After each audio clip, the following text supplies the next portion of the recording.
ভিডিওটা হলো Japan short time tourist visa and tour. এই 8 থেকে 10 দিনের একটা ছোট ট্যুরে জাপান কীভাবে অ্যাজ এ ট্যুরিস্ট ভিসা মানে ঘোরবার জন্য যাব এবং তার সব প্রিপারেশনগুলো এক এক করে ছোট করে ভিডিওটাতে তুলে ধরছি। আজকে স্পেশালি ভিডিওটা হলো জাপানের ভিসা কী করে। সবার প্রথম স্টেপটা হলো ভিসাটা হলো সবার প্রথম স্টেপ, কীভাবে সেটা অ্যাপ্লাই করব। ভিসার জন্য সবার ফার্স্ট যেটা হলো যে জিনিসটা লাগবে সেটা হলো ভিসা ফর্ম। ইন্টারনেট থেকে পেয়ে যাবেন ভিএফএসের সাইট থেকে আপডেটেড ফর্মটা নেবেন। যে ফর্মে দেবেন 35x44 ফটোটা আছে। পুরনো ফর্মে 45x45 mm ফটো ছিল, সেই ফর্মটা নয়, নতুন ফর্মটা, নতুন আপডেট হয়েছে, এই 2 মাস হলো। ওই ফর্মটা নিতে হবে, ওই ফর্মটা ফিল আপ করতে হবে।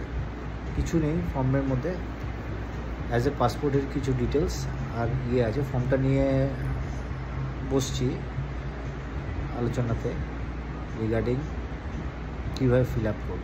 তো সবার আগে বলে দিই প্রসেসটা হলো পাসপোর্ট লাগবে 6 মাসের মিনিমাম ভ্যালিডিটেড, প্লাস ভিসা ফিজ হলো 500 রুপিস ইন্ডিয়ান মানি, প্লাস ভিএফএস যেখানে গিয়ে ভিসাটা অ্যাপ্লাই করব, যাদের থ্রু দিয়ে করব তারা 700 চার্জ করে, এবং 500 রুপিস কুরিয়ার ফিজ। সব মিলিয়ে 1800 টাকা মতন পড়ে একজনের ভিসার খরচা, 1850 টাকা মতো। 500, 700, 500 এরকম টোটাল মানে খরচা। ভিএফএস ওরা জাপান নেবে, জাপানের এম্বাসি 500, প্লাস ভিএফএস চার্জ হলো 650 থেকে 700, আর 500 রুপিস কুরিয়ার চার্জ। ওরা কুরিয়ার চার্জটা ম্যান্ডেটারি, ওটা দিতে হবে। তো সব মিলিয়ে 1800 টাকা, 1850-এর মতো পার হেড খরচা। ফর্ম ফিল আপটা বেশি সময় লাগবে না, বেসিক জিনিস থাকে ফর্ম ফিল আপে, সেগুলো হয়ে যাবে। প্লাস 6 মাসের ভ্যালিডেটেড ভিসা, ওই পাসপোর্ট, প্লাস একটা photo 35 mm to 45 mm photo একটা লাগবে। হোয়াইট ব্যাকগ্রাউন্ড, এটা মনে রাখছি, হোয়াইট ব্যাকগ্রাউন্ডে ফটোটা হতে হবে, অন্য কিছু হলে হবে না। হোয়াইট ব্যাকগ্রাউন্ডে ফটোটা তুলতে হবে। আর পাসপোর্ট আর বিশেষ কিছু আর রিকোয়ারমেন্ট নেই, পাসপোর্ট আর এটা। আর হ্যাঁ, যেটা লাগবে হলো হোটেল বুকিং কনফার্মেশন। এটা আপনি থেকে পেয়ে যাবেন, কোনো booking.com কিংবা অ্যাগোডার থেকে এমন কিছু বুকিং করে নিন যে বুকিংয়ে ক্যান্সেলেশন করা যায়। এই দেখবেন 48 ঘন্টা বা 24 ঘন্টা আগে ক্যান্সেল হয়ে যায়, এমন বুকিংগুলো করলে সেরকম কিছু বুকিং করে নিন। হোটেল বুক করে তারপরে ক্যান্সেলেশন, মানে ওটা ক্যান্সেলেবল হোটেল বুকিং করবেন। সেখান থেকে বুকিং কনফার্মেশনটা নিয়ে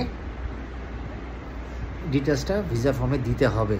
তো হোটেল বুকিং কনফার্মেশনটা ভিসার জন্য কিন্তু দরকার। আর একটা জিনিস দরকার হলো ফ্লাইট টিকিটসের বুকিংটা দরকার। সেটা কনফার্ম টিকিটস হলে ভালো, নইলে নেটে আপনি পেয়ে যাবেন নর্মাল টিকিটস, যেটা ক্যান্সেলেবল প্রসেসে থাকে। সেই টিকিটটা নিয়ে আপনি ভিসাটা অ্যাপ্লাই করতে পারবেন। তাহলে মানে ফ্লাইট টিকিটস, হোটেল বুকিং, এ দুটো ম্যান্ডেটারি, প্লাস 6 মাসের ভ্যালিডেটেড পাসপোর্ট, একটা ফটো, হোয়াইট ব্যাকগ্রাউন্ড, এটাই। আর 1800 টাকা টোটাল খরচা। এবং ভিসার জন্য কোনো অ্যাপয়েন্টমেন্টের দরকার নেই। কলকাতার ক্ষেত্রে বলছি, রুবি হসপিটাল থেকে টুয়ার্ডস অ্যাক্রোপোলিস মলের দিকে যেতে জাস্ট পরে রেনে টাওয়ার, ওখানে ভিএফএসের অফিস কলকাতার জন্য, ওকে ভিএফএসের অফিসে 6th ফ্লোরে যাবেন।